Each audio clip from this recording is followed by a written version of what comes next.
nos va a hacer la presentación de un caso súper interesante y con mucha participación de servicios del hospital en la unidad 10. Vamos a darles la bienvenida, como siempre, a todos los que nos escuchan desde otros lugares de la ciudad, desde otros lugares del país. En este hospital contamos con varias salas de internación.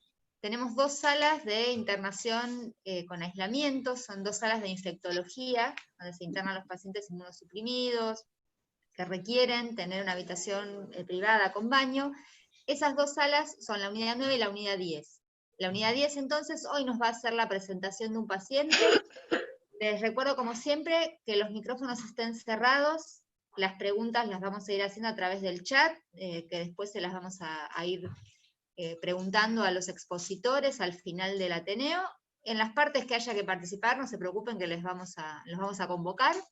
Y los dejo con la doctora Nora Sordelli, que es médica de planta de la unidad 10. Sacar un poquito de imagen porque va a tapar las...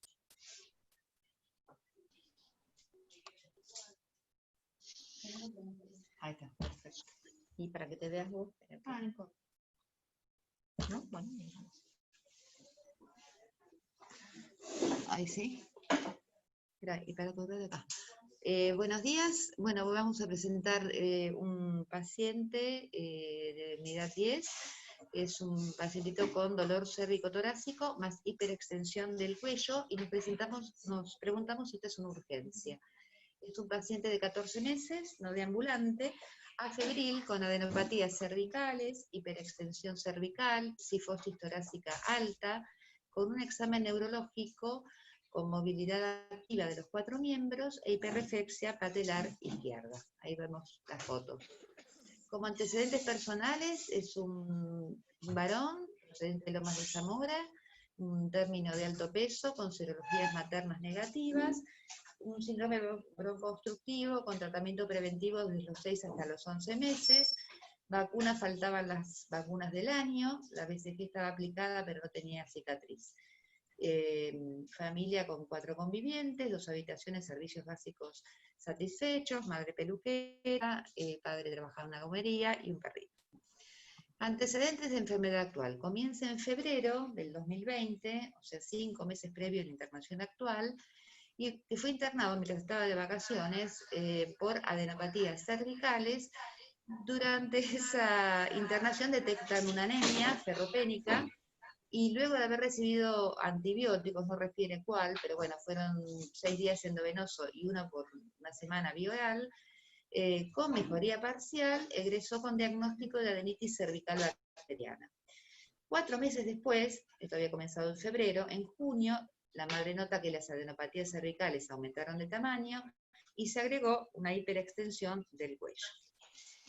Entonces, el 13 de julio, 5 meses después del comienzo de las adenopatías, concurre a consultorios externos de nuestro hospital, donde solicitan una ecografía cervical, donde se observan múltiples imágenes ganglionares, laterocervicales, de estructura conservada, una ecografía abdominal normal, y solicitan en forma ambulatoria serologías virales, interconsulta con otorrino por probable otitis, una placa de tórax y PPD.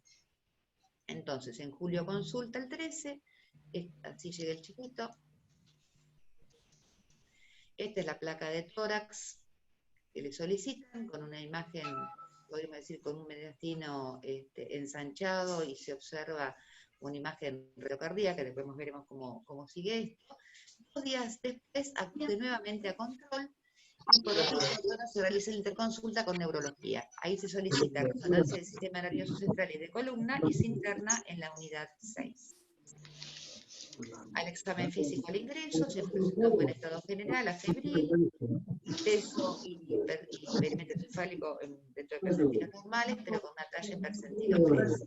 Buena entrada de aire, general, adenopatías cervicales dolorosas, hiperextensión del cuello con cifosis angular torácica alta, sin organomegalias, hiperreflexia patelar izquierda. ¿En qué diagnósticos pensarían? Entonces, resumiendo, niño de 14 meses que comienza 5 meses antes con adenopatía, se agrega hiperextensión del cuello, con esa placa que vimos con mediastino ensanchado. ¿Podrás volver a la placa? Sí, volvamos a la placa. Vamos a poner la placa anterior, que es la de tórax. donde se observa una imagen retrocardíaca. ¿Se puede participar? ¿Puede tirar un diagnóstico a alguien? Vamos, que participen. Bueno, hagan sus intervenciones a través del chat, que yo se las voy leyendo a la doctora. Ahí pusimos las placas de vuelta que había pedido la doctora Casal de Rey.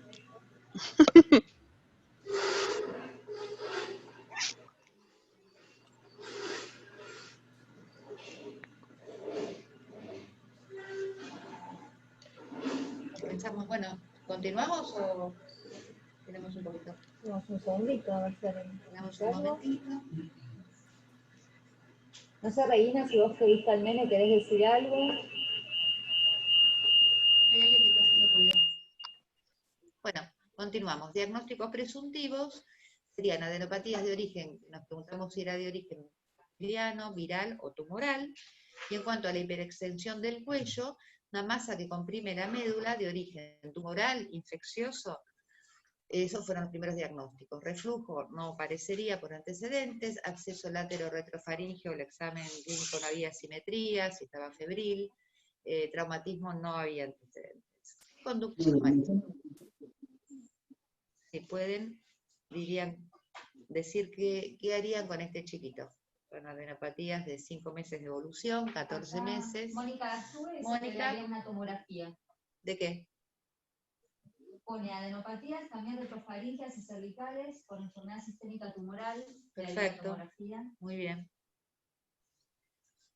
Muy bien. Una tomografía entonces de tórax, una tomografía... Por lo que pone, supongo que cuello y tórax. Cuello y tórax. Muy bien. Perfecto. Bueno, se solicita un hemograma. Sistema nervioso central también.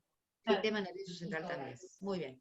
Hemograma 13.400 blancos, una anemia microcítica hipocrómica y un aumento de las plaquetas de 508.000. PCR de 13,8, exámenes de coagulograma, hepatograma y función renal normal. Y se realiza entonces la interconsulta con neurocirugía y traumatología. Quienes solicitan radiografía de columna, una resonancia y un TAC de columna y sistema nervioso central. Se realiza, por supuesto, también la interconsulta con oncología. Ahora sí, le pedimos al doctor Manlio Rodríguez que nos describa las imágenes que se realizaron, que son muy interesantes. ¿Está el doctor por ahí? Sí, acá estoy. Bueno, doctor. Esta es la radiografía de columna. Claro, estas son las radiografías simples, tóraco-abdominales, de frente y de perfil. Bueno, en lo que concierne a la zona de interés, en la radiografía de frente, lo que se ve es un aumento de la densidad paravertebral del lado izquierdo, donde se ve una doble línea. Una corresponde naturalmente a la aorta descendente, y otra que está por fuera es alguna parte blanda que está sumando ahí imagen. Lo que podemos decir es que, mirando la radiografía de perfil, es que eso no parece estar en el plano anterior y que por lo tanto podría estar en el plano posterior. Y la otra cosa interesante es que ahí se ve cómo la alineación anteroposterior de la columna está alterada por un cambio sifótico. Así que ahí cabría sospechar alguna lesión vertebral. Bueno, eso sería el primer comentario acerca de... Bueno. Perfecto. ¿Pasamos a la resonancia de columna cervical, doctor? Pasamos. Veo que ahí hay un comentario de que el mediastino posterior no se ve bien. Bueno, es cierto, lo que acabamos de referir es algo que está en el mediastino posterior, ¿no? Ese doble arco que se veía paravertebral del lado izquierdo.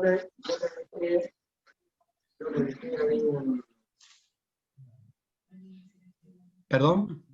Bueno, continúo con la descripción de la resonancia. Por empezar, muy bien indicada la resonancia en este momento, porque si en algún punto había alguna sospecha de compresión medular, el estudio imagenológico debe empezar por la resonancia.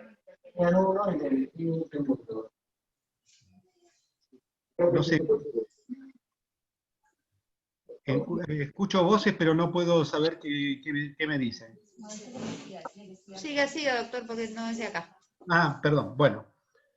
Bueno, dado que estamos buscando un compromiso medular, vamos a empezar por la secuencia T2, que son las 3 imágenes de arriba. Ustedes saben que en T2 la sustancia blanca se ve hipointensa. Y cuando hay alguna lesión, la médula, en lugar de verse hipointensa, tendría que mostrar hiperintensidades. Bueno, si seguimos el trayecto de la médula espinal, vemos que está comprimida, pero vemos que la señal está conservada. Muy bien, ¿quién comprime? Bueno, ahí vemos claramente que hay un acuñamiento vertebral con destrucción del muro posterior y del muro anterior. La destrucción del muro posterior da lugar a todo un componente intrarraquídeo extradural. El compromiso del muro anterior da lugar a un componente lesional prevertebral bastante extenso. Tanto lo intrarraquídeo como lo prevertebral exceden el nivel de la vértebra afectada. Sobre la vértebra afectada quiero decir algo que me parece muy importante. En este estudio y con este método, se ve que los platillos vertebrales y que los espacios discales que están por encima y por debajo de la lesión vertebral están conservados. Bueno, la técnica de T1, que es la que tenemos abajo, en la primera imagen, la de la izquierda, es el T1 sin contraste, y las dos otras imágenes es el T1 con contraste. Bueno, ahí en el T1 con contraste se ve que los dos componentes, tanto el intrarraquídeo como el componente, ya voy a contestar eso que están preguntando. Bueno, ahora, tanto el componente intrarraquídeo como el prevertebral tienen un refuerzo periférico. Quiere decir que, por lo que sabemos hasta este momento, tenemos un cuerpo vertebral aplastado, componente intrarraquídeo, componente prevertebral, refuerzo post-contraste, pero no de todo el componente intrarraquídeo o prevertebral, sino solamente de la periferia. Cuando yo vi estas imágenes, pensé en primer lugar en una lesión más bien tumoral, porque las lesiones infecciosas normalmente, y eso es un signo muy importante, afectan a los espacios intervertebrales y a los platillos vertebrales. Aquí quedaba por aclarar por qué los componentes intrarraquídeo y prevertebral excedían tanto al nivel afectado. Muy bien. Ustedes saben que la resonancia tiene algunas limitaciones para la apreciación de las estructuras óseas. Así que el segundo estudio que corresponde en forma inmediata es el de la tomografía computada. Bueno, la tomografía computada que se realizó, ahí estoy presentando las reconstrucciones multiplanares. Las de arriba son las de ventana ósea, las de abajo son las de parte blanda, y la que se ve a la derecha es la reconstrucción tridimensional. Bueno, con esto cambia completamente la apreciación, y ahora contesto la pregunta que acaban de hacer. Es decir, son dos las vértebras afectadas. Ahí se ve claramente, en la sagital esa que están señalando, se ve claramente que hay dos vértebras afectadas. Una que tiene una forma claramente cuneiforme, que es la de arriba, y otra que es apenas una banda de tejido óseo. Eso, exactamente eso. Bueno, eso cambia completamente las cosas, porque quiere decir que el espacio discal sí está afectado y quiere decir que los platillos vertebrales que delimitan ese espacio también están afectados. ¿Por qué digo esto? Porque esto pone en el tapete en primer lugar a la causa infecciosa. La afectación del espacio intervertebral y la erosión de los platillos vertebrales es un signo muy seguro de lesión infecciosa. En ese caso, habría que interpretar que los componentes prevertebral, intrarraquídeo o extradural son colecciones osifluentes. La reconstrucción tridimensional, que está ahí a la derecha, muestra claramente, si ustedes siguen las costillas, ven ahí, esa es la de la vértebra que es prácticamente una bandita, y la de arriba es la de la vértebra que aparece como una cuña. Bueno, me parece que hay que insistir en este hecho de la afectación del espacio intervertebral y de los platillos, porque hay algunas características de la irrigación de los cuerpos vertebrales que hacen que en el momento en que llega el émbolo séptico se afecten electivamente esas regiones, o sea, los platillos y el espacio intervertebral. Muy bien. Eso Muchas es gracias, por ahora doctor. los comentarios. Excelente. ¿Alguien que quiera comentar algo? ¿O continuamos? Bueno, acá está la placa de la tomografía de tórax, donde se ve una consolidación basal izquierda con broncograma, calcificación en el lóbulo basal izquierdo, y tráquea y bronquio, fuentes permeables, pero desplazados por efecto de masa paravertebral. El resto estaba normal. ¿Cuáles serían los diagnósticos diferenciales, entonces? No sé si a alguien se le ocurre algo. Después de lo que dijo el doctor Manlio.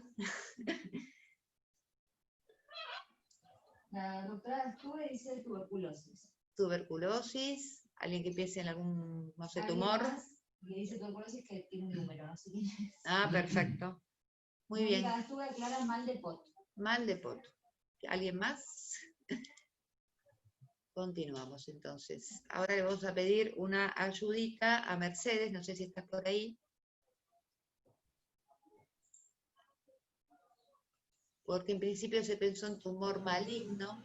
Mercedes, ¿está conectada? Mercedes García Lombardi, ¿estás conectada?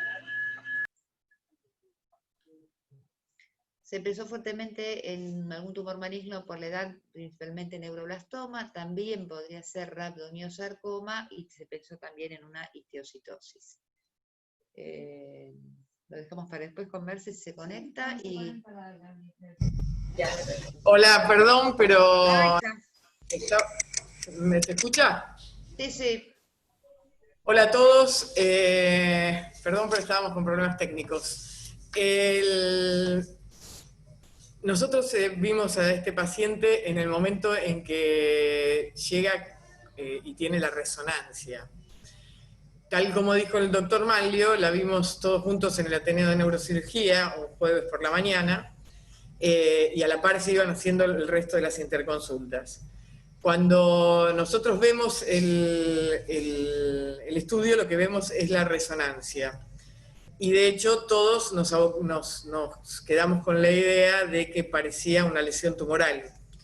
Entonces, dentro de los diagnósticos diferenciales de un aplastamiento vertebral, una destrucción de una vértebra, el primero que aparecía era la histiocytosis, porque dentro de la edad del niño, la causa más frecuente de un aplastamiento era esa, y sobre todo la ausencia de mucho dolor para pensar en una lesión primaria de hueso, que no fuera la histiocytosis. Si bien el chico tenía una hiperextensión cervical que podía marcar dolor también, ¿no? Reacción muscular por dolor.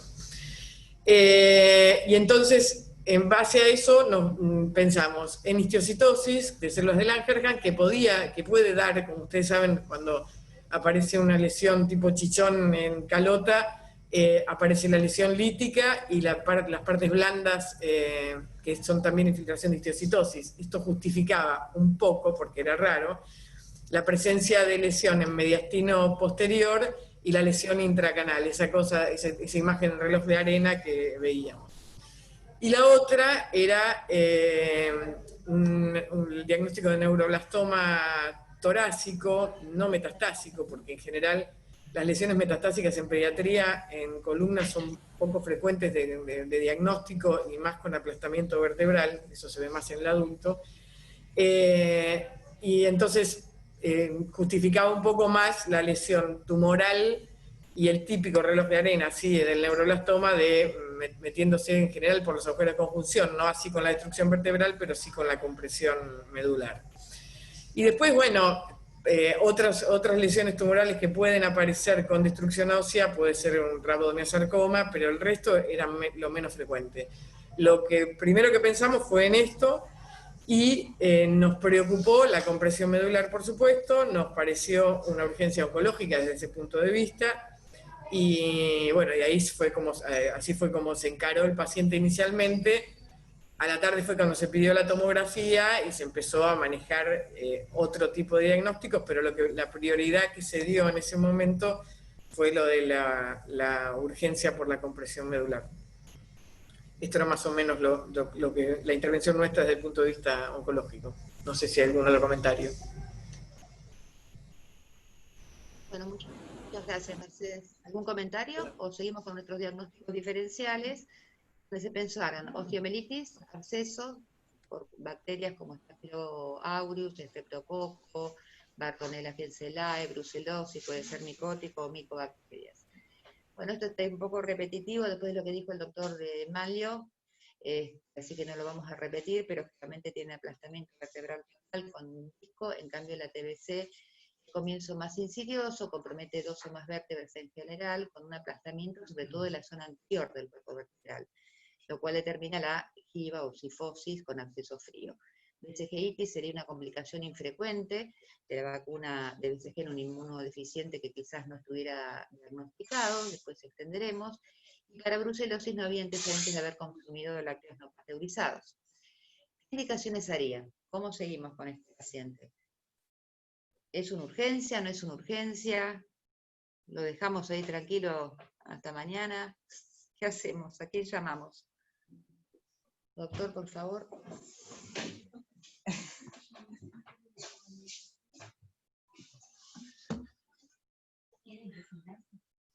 Hola, buenos días a todos. Doctor Legarreta, de la sección Patología de Columna Vertebral. Bueno, primero agradecer a la infectología al poder participar en este Ateneo multidisciplinario. Segundo, hay 2 aspectos a remarcar que creo que son interesantes. A pesar de estar atravesando un momento crítico por la COVID-19, el hospital respondió rápidamente al cuadro clínico de este niño, que ingresó un día miércoles y el día viernes estuvo resuelto con los estándares de calidad en lo que es el tratamiento médico. Este niño tomó contacto el día jueves por la mañana, como decía Mercedes. Se plantearon 2 diagnósticos iniciales, que podía ser una patología oncológica o una patología de tipo infecciosa. Lamentablemente, y lo charlábamos con infectología, picardía, cuando ese paciente estuvo internado en el mes de febrero por la adenitis cervical, no haber sido evaluado en el centro donde estuvo internado para poder llegar a un diagnóstico de certeza, ya que hubo meses importantes que seguramente han incidido en el resultado final de esta patología. Entonces, nosotros el día jueves tomamos contacto con el paciente. En nuestro servicio, traumatología tiene una experiencia de muchos años en lo que es el diagnóstico de enfermedad de POT a nivel vertebral. Tenemos un seguimiento de 33 pacientes documentados y que seguramente vamos a presentar un trabajo próximamente. Y la realidad es que de los 2 diagnósticos, el ensanchamiento mediastinal y la imagen de resonancia sagital, que se veía una imagen hiperintensa extendida. Sí. nos hacía pensar más en un proceso infeccioso, que bien podía ser una infección específica o una infección inespecífica. Esta imagen extendida, además del compromiso del conducto y compresión medular, daba más la impresión que podía tener que ver con una infección. Lo mismo que en el corte axial, esta imagen que rodea la vértebra, que sería la explicación del ensanchamiento mediastinal en el estudio radiológico convencional. Esto hizo que, bueno, interrogáramos a la familia sobre la cuestión si había algún antecedente de enfermedades crónicas familiares, situación que la familia no refirió y se interrogó en ese sentido. Y, bueno, hicimos una reunión multidisciplinaria junto con el equipo de neurocirugía, con la jefatura de traumatología y con todo el equipo médico, y consensuamos la importancia de poder actuar rápidamente a efectos de descomprimir la médula y estabilizar la columna. Esto es un aspecto que es importante, porque el hecho de hacer una cirugía de tipo descompresiva sin estabilización, seguramente iba a llevar al paciente a un cuadro de paraplegia. Motivo por el cual, bueno, se presentó el caso, se charló con todos los interconsultores, se vinculó, digamos, a la dirección del hospital, a la gerencia médica, y en prácticamente tiempo récord, en menos de 48 horas, el paciente lo hemos tratado conjuntamente con neurocirugía, y efectuamos un gesto de descompresión medular, que es la imagen que vemos aquí. Se hace una laminectomía amplia, drenaje del absceso, se colocó un material de osteosíntesis, que eso se coloca bajo intensificador de imágenes, para obtener precisión en la colocación de los tornillos. Y aquí vemos la imagen de la médula espinal, que está totalmente liberada, el implante que estabiliza en ese primer tiempo, y posteriormente se completa la estabilización de la columna. Un dato importante es que estos pacientes, hasta del punto de vista médico-legal, tienen que estar monitoreada la médula espinal. El punto crítico es que en general un monitoreo de médula transcraneal en niños por debajo de los 2 años puede ser causa de epilepsias refractarias en la vida adulta, motivo por el cual en estos casos, niños menores de 2 años de edad, lo recomendable es hacer un mapeo epidural y de esa manera tener precisiones de que la médula se mantiene indemne durante todo el procedimiento quirúrgico. Esto se hizo de esta manera, y lo primero que observamos al descomprimir la médula es que se recuperó el latido medular, que al estar tan exigida y tan comprimida por la parte ventral, esto generaba ya un signo de un mínimo sufrimiento, y esto explicaría un poquito la hiperreflexia como un signo de irritación piramidal. Y esto es el resultado postquirúrgico. El paciente tuvo una buena evolución postquirúrgica, se despertó con movilidad activa de miembros inferiores. Un dato importante es que se habló con el servicio de anestesia, y en este caso se utilizó una anestesia activa, que es una anestesia que permite usar no elementos inhalantes, y de esta manera permite que el paciente, del momento que está posicionado en la mesa quirúrgica, ya hay un registro inmediato de la actividad medular. Este es el resultado postquirúrgico, y consensuado con infectología, terapia, fisiología, se inició un tratamiento antibiótico de profilaxis, como hacemos habitualmente en cirugía de columna, y en la presunción de que podía haber algún dato relacionado con tuberculosis, se empezó un tratamiento empírico, que ahora después la doctora lo va a referir. Como detalle anecdótico, cuando nosotros dimos el informe del procedimiento quirúrgico, que habían dado todo bien, la mamá nos refiere que un tío del niño, el año anterior, o sea, para diciembre de 2019, había comenzado un tratamiento por una tuberculosis, situación que ya prácticamente el día de la cirugía nos dio una presunción que estábamos en el camino correcto, que esta era una enfermedad específica con compromiso vertebral y medular.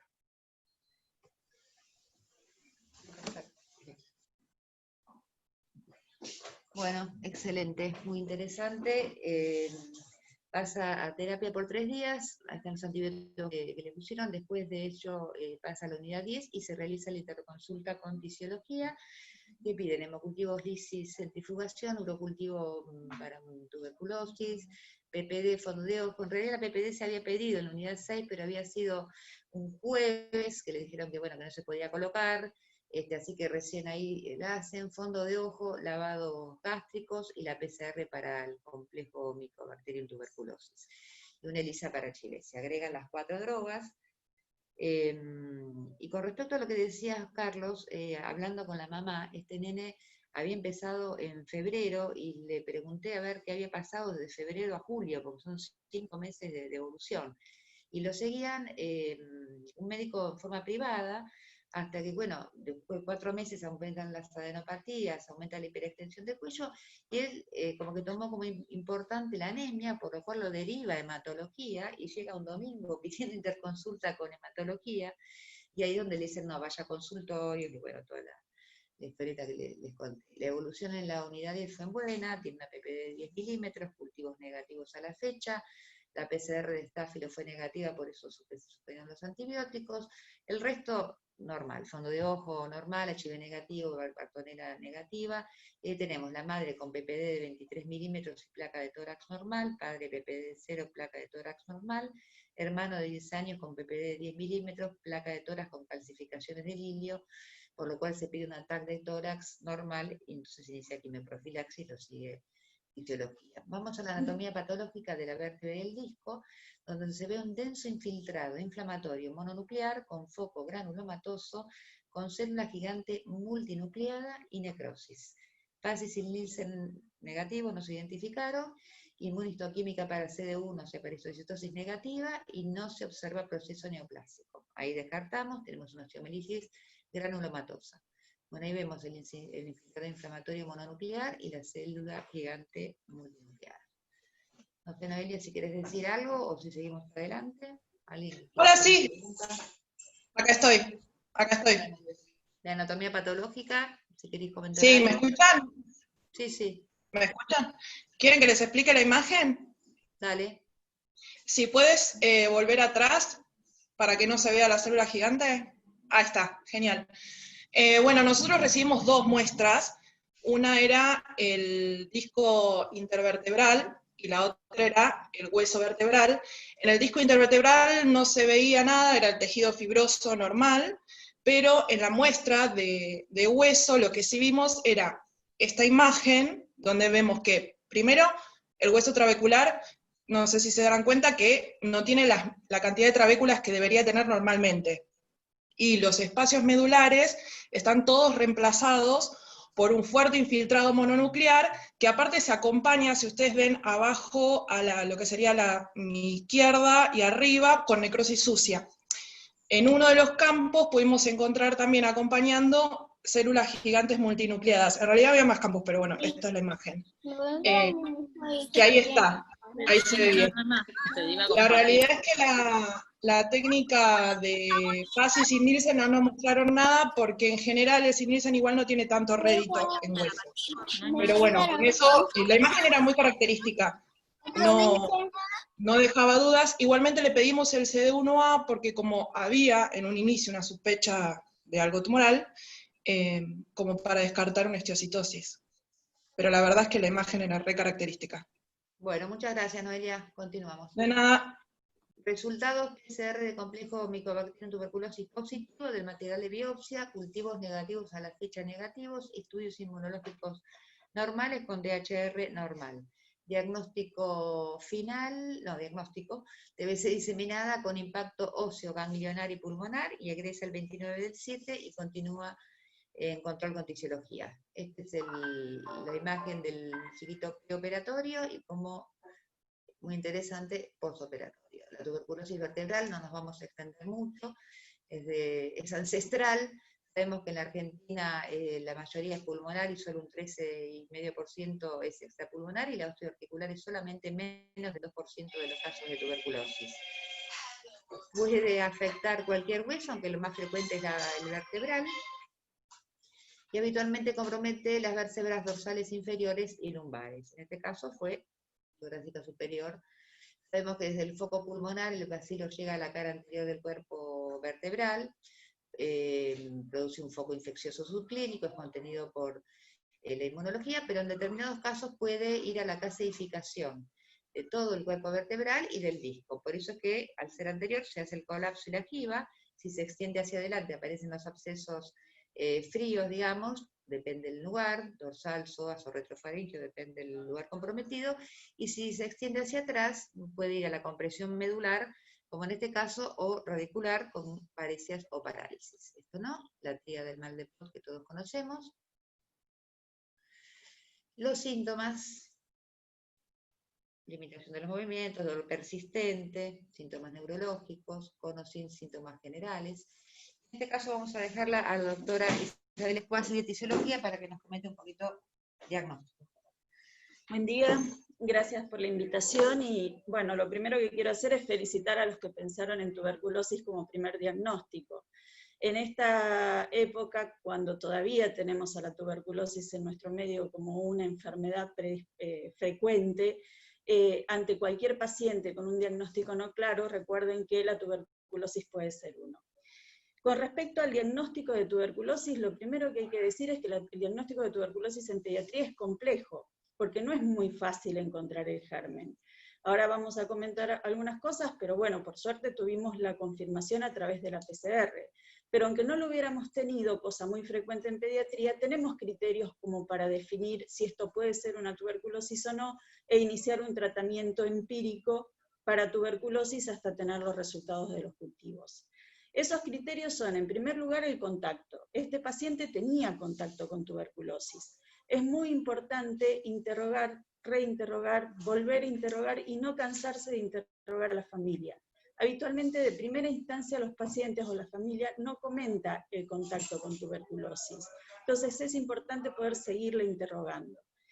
También es importante saber si el contacto fue de alto riesgo, mediano riesgo o bajo riesgo. Es probable que este tío haya sido un contacto de mediano riesgo, por eso en diciembre, cuando se diagnosticó, no se hizo el catastro de este nene. Si este nene se hubiera catastrado en diciembre y se hubiera colocado quimioprofilaxis en ese momento por el contacto con el tío, muy probablemente no hubiera evolucionado con una tuberculosis diseminada.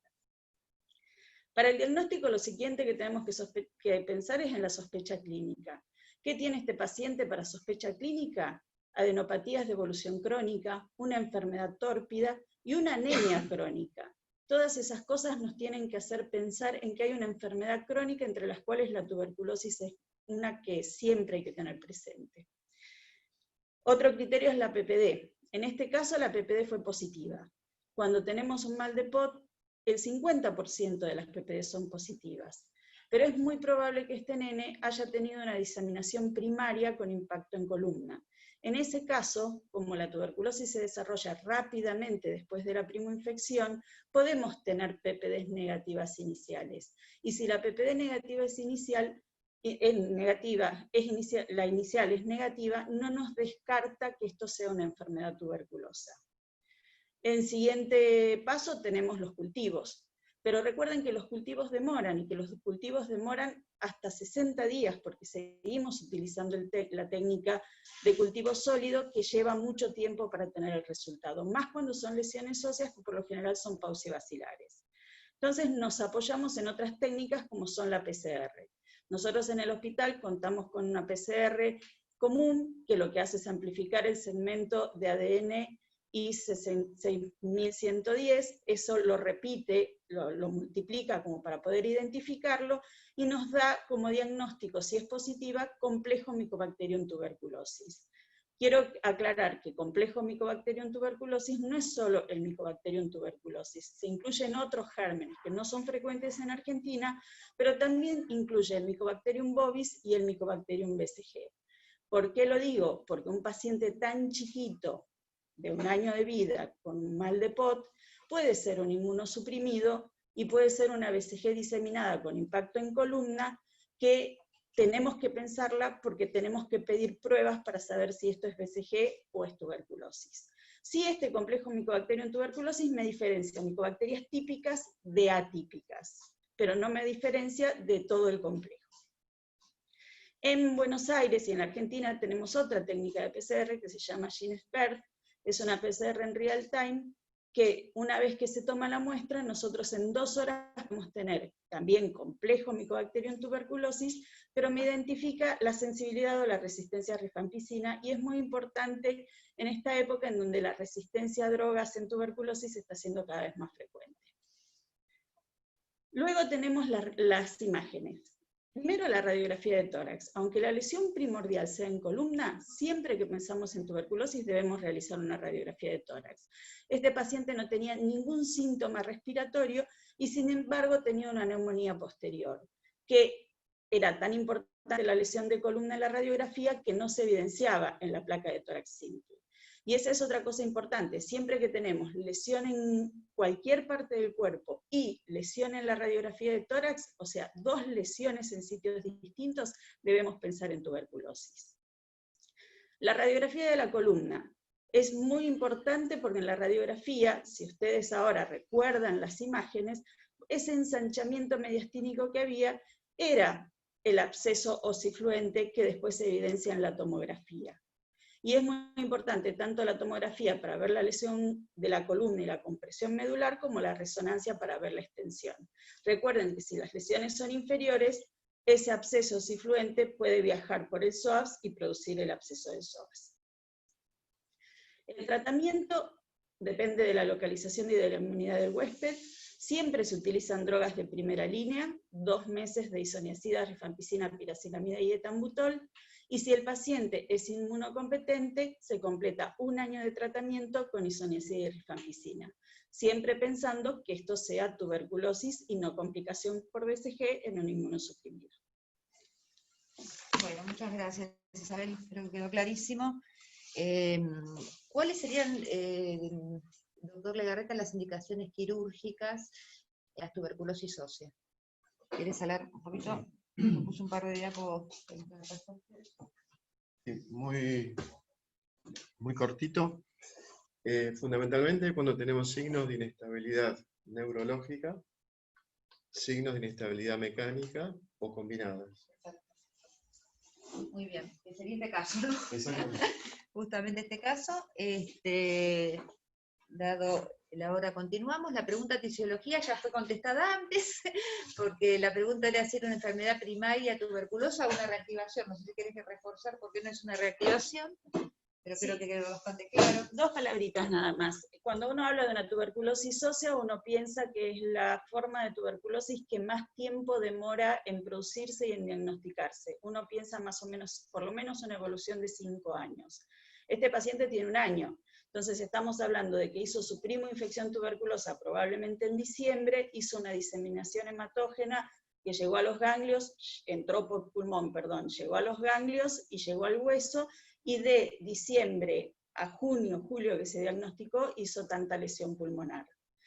Y si bien, la segunda pregunta, si bien se presume por epidemiología que este BC se podría descartar BCG o Mycobacterium bovis, la realidad es que el paciente no tenía antecedentes de ingesta de leche de vaca cruda, así que Mycobacterium bovis es poco probable, pero al ser un nene tan chiquito, hemos pedido que en el laboratorio puedan tipificar a ver si es BCG-itis o no. Perfecto, que no se Todavía hace... no está el resultado. No, no está el resultado, no se hace de rutina. Y lo pedimos Es específicamente. claro, por aparte, sí, solamente con sospecha. Y una pregunta cortita a inmunología, ¿qué estudios inmunológicos quedan pendientes? ¿Y cuándo se solicita el estudio de susceptibilidad mendeliana a micobacterias? ¿Dani? Hola, ¿qué tal? Buenos días. Gracias. Era para comentar, digamos, en los pacientes, el paciente que nos interconsulta en la inmunología, principalmente de tisiología, infectología, es un paciente con una infección por micobacteria que no podemos saber si es una micobacteria tuberculosa, o puede ser una micobacteria típica, o una por BCG, ¿sí?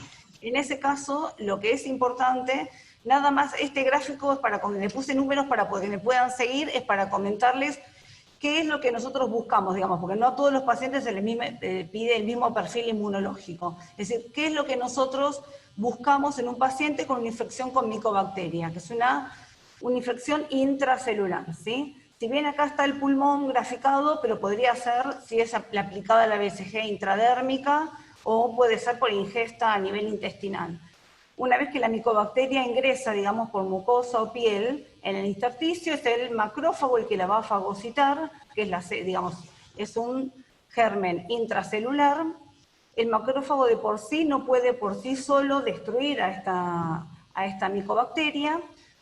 Es presentada, digamos, son las células dendríticas las que llevan a la micobacteria al ganglio linfático, ahí es donde se lo presentan al linfocito T, para que este linfocito colabore con el macrófago para poder contener, si no puede destruir el macrófago la micobacteria, poder contenerla, formando el granuloma, ¿sí? Si hay algún defecto, ya sea en el macrófago, en el linfocito que tiene que colaborar con el macrófago y no poder conformar este granuloma que contiene a la micobacteria, es cuando esta infección se puede diseminar.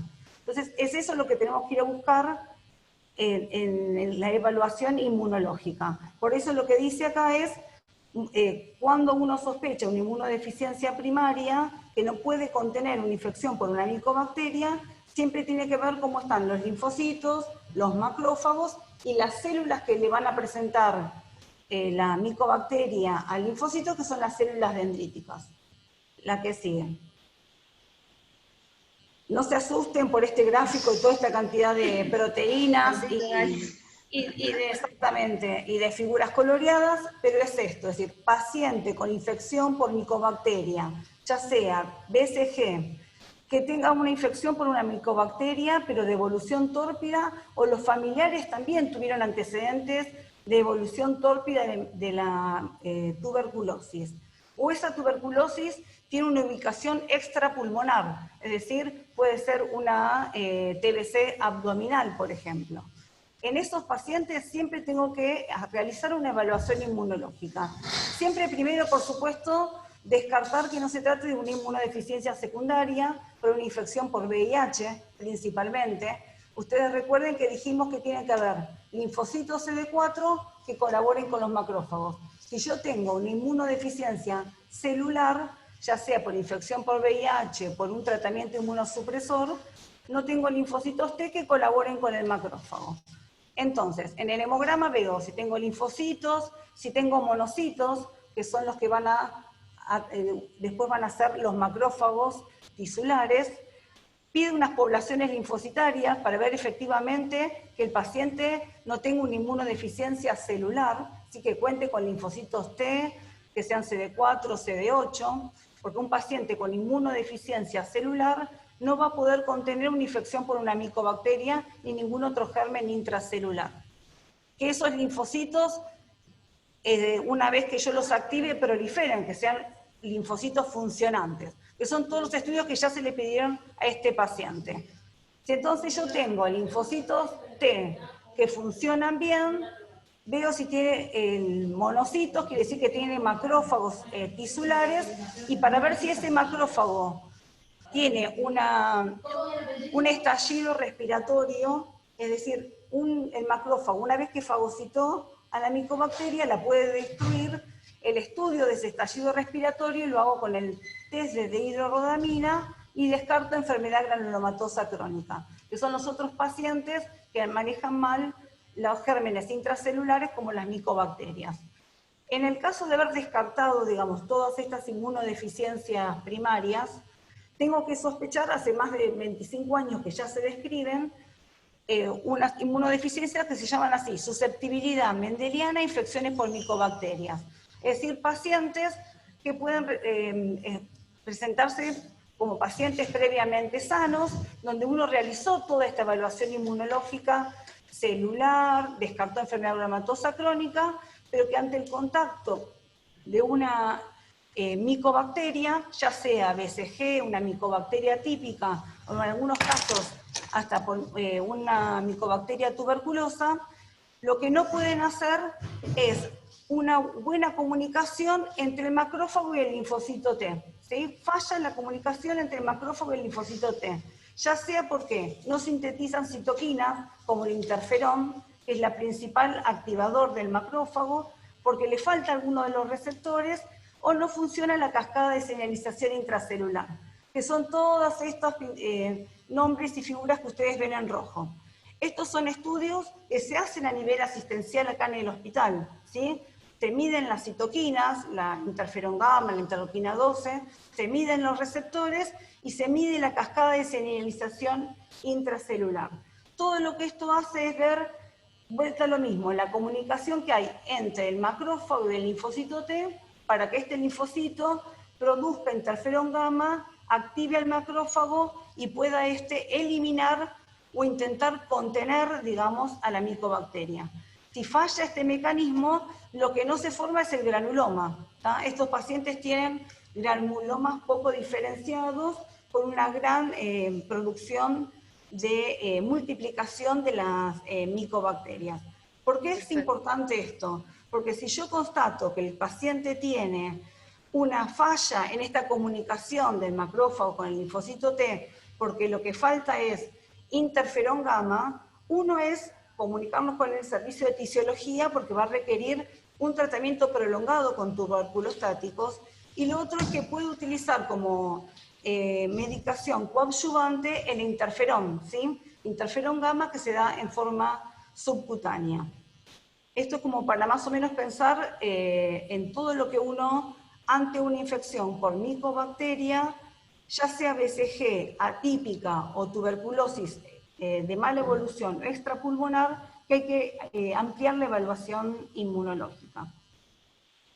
Excelente. Bueno, por eso es que decíamos que el tratamiento dependía de la localización y de la inmunidad del huésped.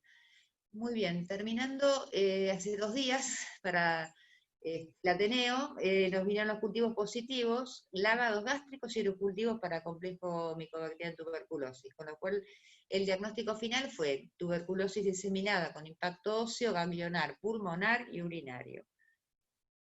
¿Por qué presentamos agenerías? Es porque es para destacar varias cosas. La importancia de la urgencia ante un niño que se presenta a la consulta con neuropatías y hiperextensión del cuello. Este chiquito tuvo 5 meses de evolución. La necesidad del debridamiento, descompresión y estabilización en forma urgente, como destacó el doctor Legarreta, por evolución y por la enfermedad, por la edad de aparición, como destacó Isabel, se trata más de una complicación, y es rara por la edad, es rápida, de la enfermedad tuberculosa diseminada primaria con alto retraso en el diagnóstico. Requirió intervención quirúrgica con instrumentación, lo cual se resolvió rápidamente, pero todos sabemos que esto no es sencillo de realizar y que es bastante caro, se podría haber evitado y podría haber quedado con secuelas. Con lo cual se debe considerar que la enfermedad tuberculosa, ante toda lesión osteoarticular con un dolor o una impotencia funcional prolongado, con o sin antecedentes de traumatismo. Creo que de este paciente no nos olvidamos más. Agradecemos a todos los servicios, fue una gran colaboración multidisciplinaria. No sé si hay alguna pregunta, y si no, terminamos acá. Quería, no sé, Ariel, que ingresó a la unidad 6, si quería hacer algún comentario. No, yo estuve atento al Ateneo, creo que se dijo todo lo que fue pasando. Gracias. Muy bien. ¿Alguna pregunta de las barras? No sé si querés contestar. Sí. Gracias. Pregunta la doctora Praino en psicología, ¿qué pasa con la fijación de columna cuando el niño crece? Bueno, es una muy buena pregunta. Lo que tenemos que considerar es que en este caso tuvimos que estabilizar la columna y generar una fusión, una artrodesis, para que la columna, digamos, no vaya aumentando la deformidad, o sea, la angulación, en donde la historia natural era la paraplegia. Entonces, el segmento que se ha tratado se va a estabilizar el crecimiento, y la columna por encima y por debajo del área de fusión va a tener un crecimiento correcto. Esto le puede restar en En el crecimiento total, aproximadamente 1 centímetro, 2 centímetros de longitud corporal, lo cual no es significativo, evaluando costo-beneficio de resolver la complicación. Muchas gracias. ¿Alguna otra pregunta o comentario? ¿Vos, Arturo, querías preguntar o estábamos hablando entre nosotros? No, dice, si la talla que estaba en percentilo 3, no sé, bueno, habría que hablar un poquito más ampliamente, porque tenía... ¿Cómo cambió posteriormente el chico? Claro, ¿cómo cambió? ¿No? Bueno, muy bien. ¿Alguna otra pregunta? No, muchas felicitaciones para todo el equipo. Para todo el equipo, la verdad que fue muy, muy interesante la participación de todos. Así que, bueno, supongo que quedará grabado por si alguno perdió algo o ingresó. Muchas gracias por la participación. Muy bien, un aplauso para los que presentaron.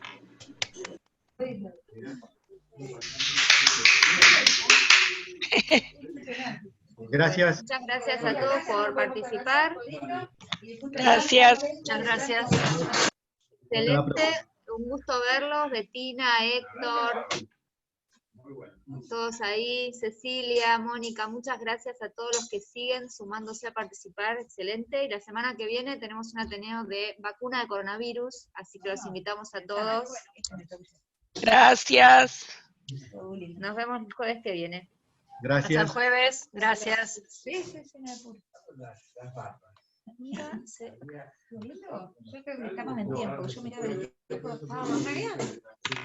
12:26. Perfecto, perfecto. No estaría pudiendo cerrarlo. Yo cuando empecé, si les ponemos un par de memoria, pero no, era porque venía a comprar las placas, ya está. No, volví.